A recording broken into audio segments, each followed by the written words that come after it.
This past week was horrible, y'all. I suffered an injury that affects my walking and therefore affects me exercising. And if you know me, you know exercise is a big part of my mental health.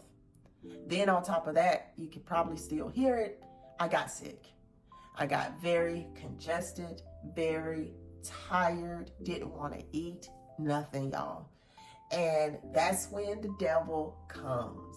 When you're down and out and you can't physically or mentally make a move.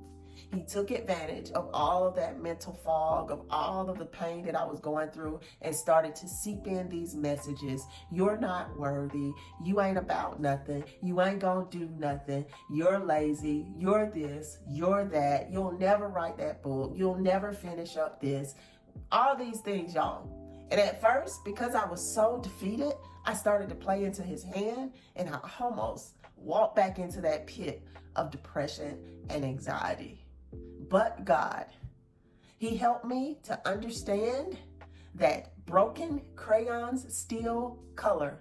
He is the originator of that quote. Because in the Bible, Abraham was a very old man when God promised him a nation of people.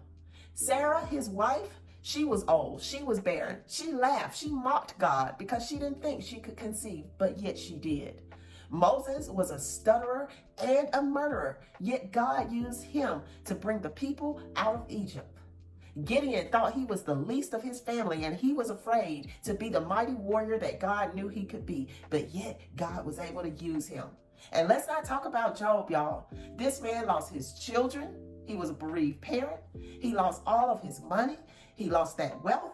He became very ill. He lost that health, y'all. But yet God brought him out and he got everything back tenfold. Rahab, she was a prostitute, and yet this brave woman helped the spies to save her family, and she became a part of Jesus's lineage. I could go on and on and on and on, but the message here today for me and for you is to understand that we have value, that God uses people who are damaged. God uses people who have made mistakes. And like that quote says, broken crayons still color. You still got it, baby. And I do too.